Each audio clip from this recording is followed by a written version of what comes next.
بسم اللہ الرحمن الرحیم۔ خلاصۃ القرآن 20واں پارہ۔ اس پارے میں 3 حصے ہیں: سورہ نمل بقیہ حصہ، سورہ قصص مکمل اور سورہ عنکبوت ابتدائی حصہ۔ سورہ نمل کے بقیہ حصے میں 2 باتیں بتائی گئی ہیں۔ پہلی تو توحید کے 5 دلائل دیے گئے ہیں، جیسے کہ آسمان، زمین، بارش اور کھیتوں کا خالق وہی ہے۔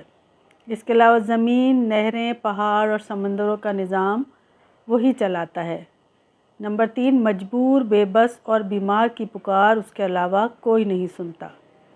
پھر بحری اور بری تاریکیوں میں راستہ وہی دکھاتا ہے، اسی نے ہواؤں کا نظام چلایا۔ نمبر 5، پہلی بار بھی اسی نے پیدا کیا، دوبارہ بھی وہی پیدا کرے گا، رازق بھی وہی ہے۔ اس کے بعد قیامت کے بارے میں بات ہوئی ہے کہ سور پھونکا جانا ہے، پہاڑوں کا بادلوں کی طرح ہواؤں میں اڑنا ہوگا، روز قیامت سب کا جمع ہونا، نیک لوگوں کو ان کی اچھائیوں کا انعام اور برے لوگوں کو ان کے کیے کی سزا ملنا شامل ہے۔ یہاں یہ بتاتے چلیں کہ پارے کی ابتدا اللہ کی قدرت کی نشانیوں کے ذریعے توحید کی دعوت سے ہوئی۔ کائنات کی نشانیوں کے ذریعے الوہیت کو ثابت کیا گیا، بتایا گیا کہ وہی خالق اور رازق ہے، اس لیے عبادت کے لائق بھی وہی ہے۔ انسان کے اوپر آنے والی تکالیف بھی وہی دور کرتا ہے، اس کے سوا کسی کو غیب کا علم نہیں ہے۔ زمین و آسمان کی ہر چیز لوح محفوظ میں لکھی ہوئی ہے۔ قرآن مومنین کے لیے ہدایت اور رحمت ہے۔ مومن کا خاص ذکر اس لیے کیا گیا کیونکہ مومن ہی اس کی ہدایت اور رحمت سے فائدہ اٹھاتے ہیں، ورنہ یہ کتاب تو تمام انسانوں کے لیے ہدایت ہے۔ جو حق بات سے غافل ہے اسے مردہ، بہرا اور اندھا کہا گیا ہے۔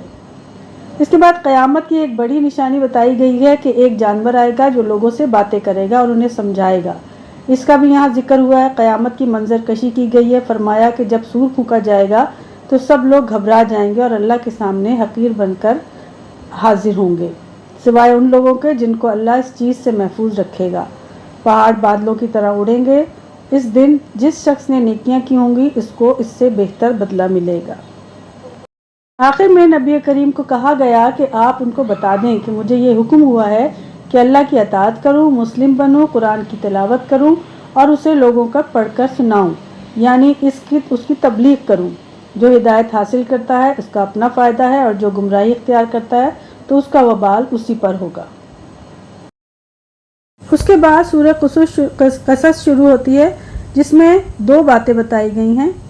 نمبر 1 یہ کہ حضرت موسیٰ علیہ السلام اور فرعون کا تفصیلی قصہ ہے، اور دوسرے نمبر پر حضرت موسیٰ علیہ السلام اور قارون کا قصہ بیان کیا گیا ہے۔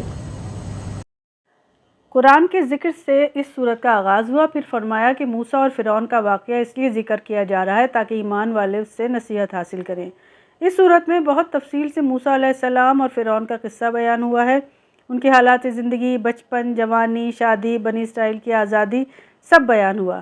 گویا حضرت موسیٰ علیہ السلام کی پوری زندگی اور سیرت اس سورت سے واضح ہو جاتی ہے۔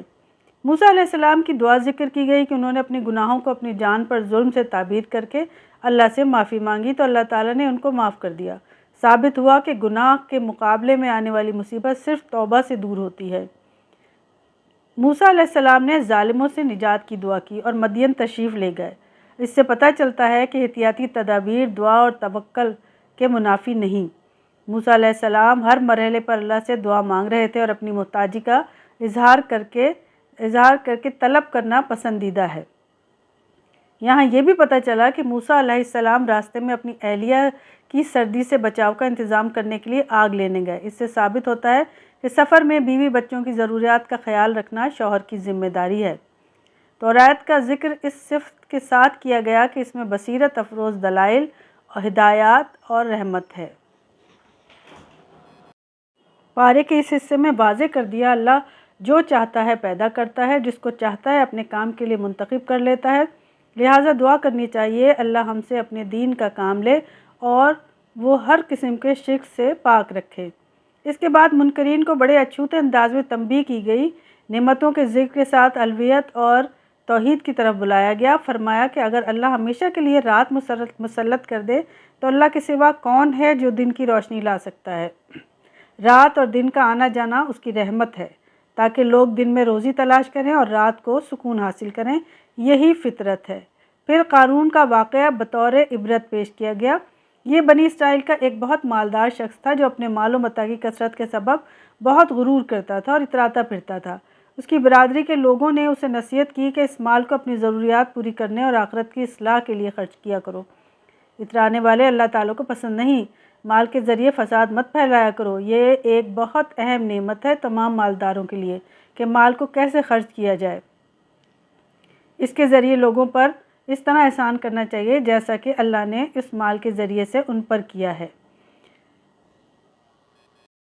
لیکن قارون اپنے مال کو اپنے علم کا کمال سمجھتا تھا، دنیا دار لوگ اس پر رشک کرتے تھے۔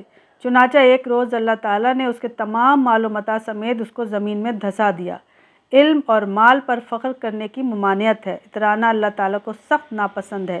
یہ اللہ کا فضل ہے، جس کو چاہے نواز دے۔ چنانچہ نعمت ملنے پر شکر ادا کرنا چاہیے اور اطاعت میں اس نعمت کو خرچ کرنا چاہیے۔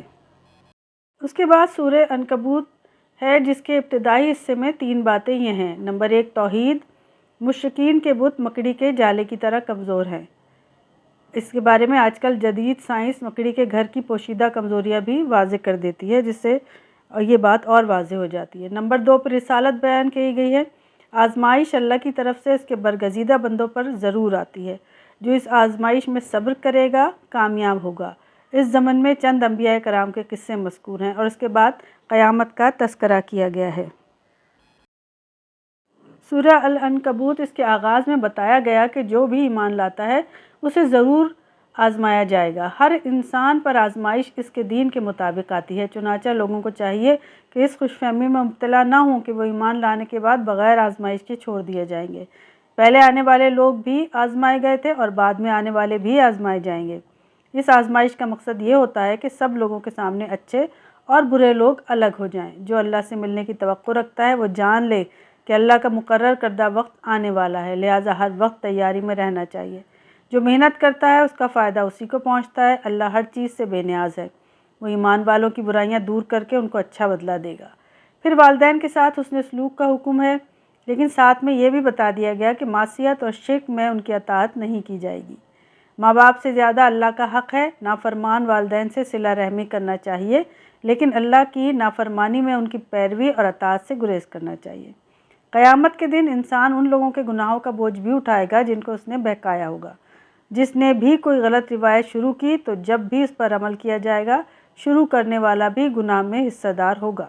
پھر نوح علیہ السلام کا ذکر ہے کہ وہ 950 سال تبلیغ کرتے رہے۔ ابراہیم علیہ السلام اور ان کی دعوت توحید کا ذکر ہوا۔ مشرکین کے معبودوں کی کم مائیگی بیان کی گئی۔ اللہ کس طرح تخلیق کی ابتدا کرتا ہے اور کس طرح اس کا اعادہ کرتا ہے۔ زمین میں چل پھر کر اس کا علم حاصل کرو۔ جس نے پہلی دفعہ پیدا کیا وہ دوبارہ بھی پیدا کرے گا۔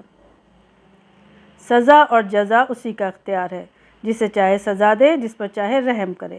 اللہ کو کوئی عاجز نہیں کر سکتا۔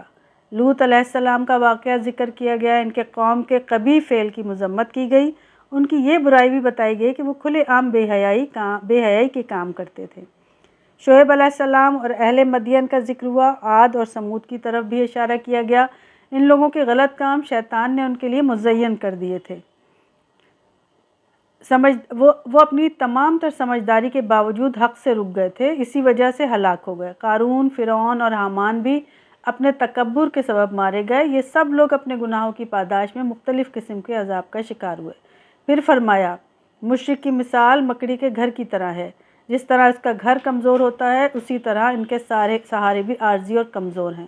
اللہ تعالیٰ کی صفت علم کا ذکر کیا گیا۔ پھر فرمایا کہ یہ مثالیں سمجھانے کے لیے ہیں، لیکن اہل علم ہی ان کو سمجھتے ہیں۔ اس کے ساتھ ساتھ تخلیق کائنات میں بھی مومنین کے لیے نشانی ہے۔ اللہ تعالیٰ ہمیں شرک اور ہر قسم کے گناہ سے محفوظ رکھے، آمین ثم آمین۔ وآخر دعوانا ان الحمد للہ رب العالمین۔